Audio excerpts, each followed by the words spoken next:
All right, everyone. Well, it is National Signing Day across the nation, the early signing period. Young men are signing their letters of intent, finally putting pen on paper, and again, making it legal, I guess we'll say.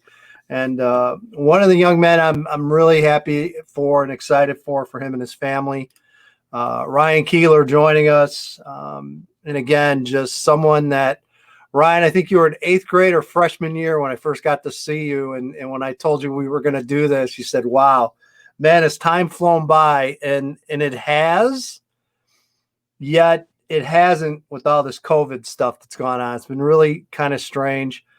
First of all, congratulations. And did it ever feel like you would never get to this day, or has it actually flown by? Thank you for sure. And a little bit of both.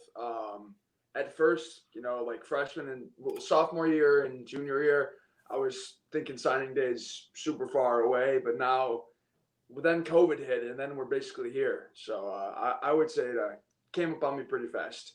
I'm already I'm going to college in a month. That's crazy. Yeah, and that's certainly part of your story is the fact that from I think from a while ago you wanted to graduate midterm and get a head start on your college career, which with COVID and everything else, we'll get into your story a little bit. But as far as signing day itself, personally, what does it mean to you? And what does it mean to your family? Me, playing college football at this level is a blessing that I never really thought I would have, but it's something that I always dreamed of, and I'm very excited and blessed to be in this to have this opportunity. And I got to imagine for your family as well, it's got to be a special feeling for them too. Oh, no doubt. They're all very excited for me and very happy to see everything, all the hard work that we've all put in to see it pay off. This was a long process for you. This was, years, literally. I want to say it was maybe your freshman or going into your sophomore year when I know you started going to actually visit schools and early offers started coming on. And the way things kind of shook out with COVID and everything getting locked down. And I know you and I have talked about this before, but if you look at the timing, making those early visits are probably some of the smartest things you guys were able to do. Honestly, yeah. We've been visiting. I went to like 20 camps my freshman year, and then sophomore year I visited literally everywhere. I always thought it was a little unnecessary, but my dad was always pushing us to go places, and I'm glad that we did that now because I saw what I liked and what I didn't like, and now then I knew exactly what I wanted and what I didn't want in school, and that's eventually why I ended up picking Rutgers. Even without seeing it, I know everything that they had and what they don't have, which was a perfect fit for me. Yeah, talk about Rutgers a little bit. You had a ton of offers. I think we had you at one point, I think 32 offers. And I'm sure there are probably more in that as well. So you had opportunities really nationwide. So what's a kid from Chicagoland going out to New Jersey for? What was the appeal and the draw for you with Rutgers, and how are they basically able to hang on to you? It was, pretty much everything that they have there. I love. There wasn't. I couldn't find a downside with them. It's a great academic school. The coaching staff is.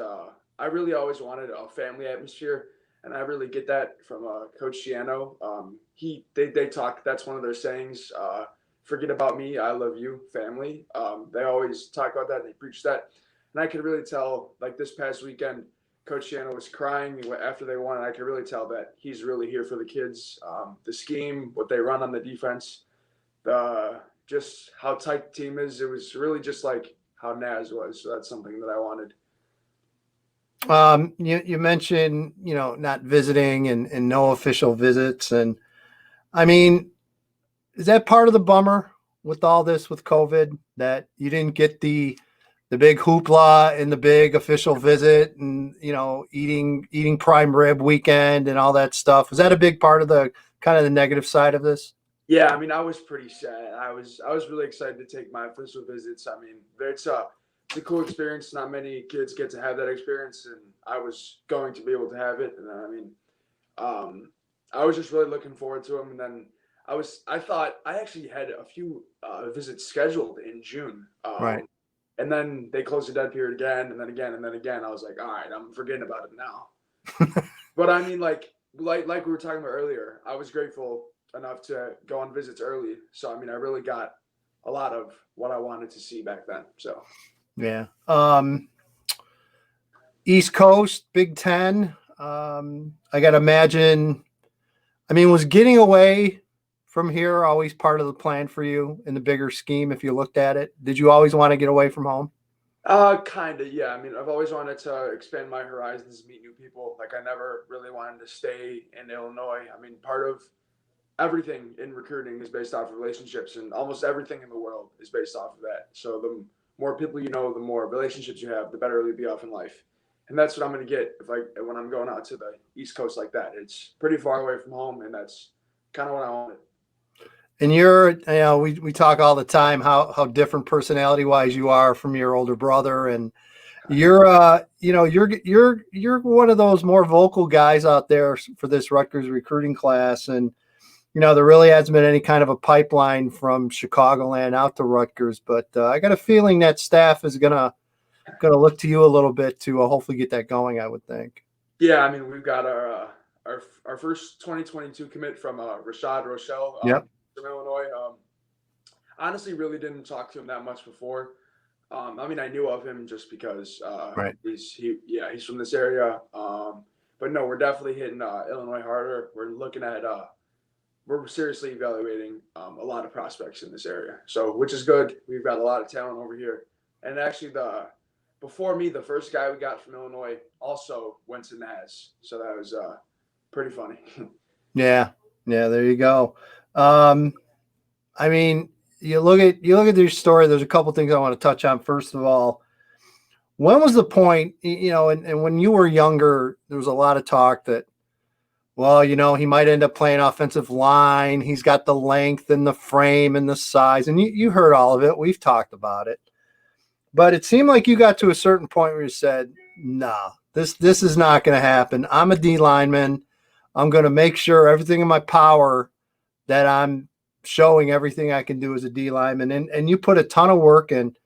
When did you get to that point? When did it really hit you like, hey, you know what? I've got to change what I'm doing. I got to change my workouts and cut more weight and get stronger and quicker. I mean, when was that kind of turning point for you? When did you finally realize that and get going?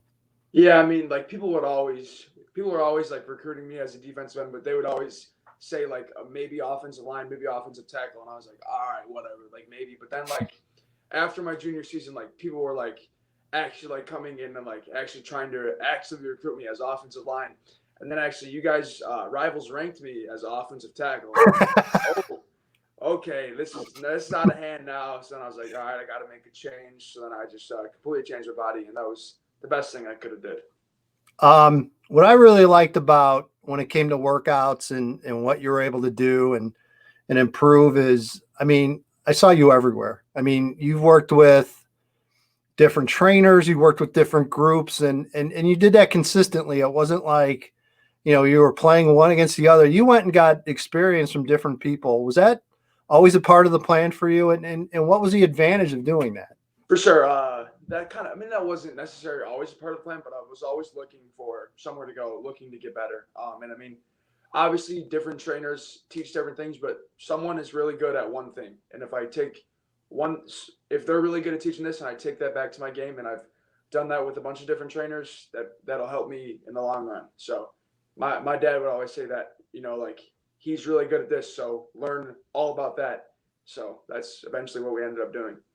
The other thing, obviously, with Nazareth Academy and coming off of last year, you come up just short in the state title game. I know you guys were hungry, wanting to get back. You guys were expecting to get back and finish this time around. Then COVID hit and everything just went out the window. You saw several kids from Naz end up transferring out and going to out-of-state schools, including obviously JJ McCarthy.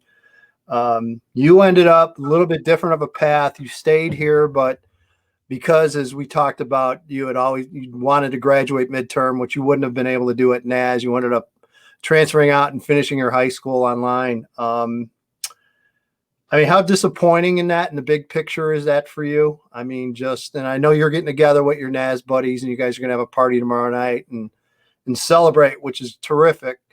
But, I mean, dude, it's got to be a disappointment for you. Yeah, I mean, it is. At first, it was really disappointing. This year, we would have been basically had our whole entire offense back. We were going to be scary good this year. Like I always kind of thought that like with everything going on, then I thought like maybe we'll start late, but then we started hearing more and more and more, and then I was like, yeah, it's not really going to happen. I was pretty sad, pretty disappointed for a few weeks, but I just thought, well, this is a great opportunity for me to get bigger, faster, stronger for an extra 6 to 7 months, so I can come into college ready to go. So fill us in since you stayed home this semester. What were you doing? What were you up to? And you mentioned about workouts and everything else. I know, and again, for people that don't live in Illinois, might not realize it, but dude, it's been a struggle here at times. I mean, with the different shutdowns and phases and where gyms had been shut down for a while. I mean, it had to be just a challenge to get workouts in. And what have you been able to do to at least stay football ready, despite not being able to play football in over a year? Yeah, for sure. When COVID first started back in March, everything was shut down then, so that was kind of really a struggle.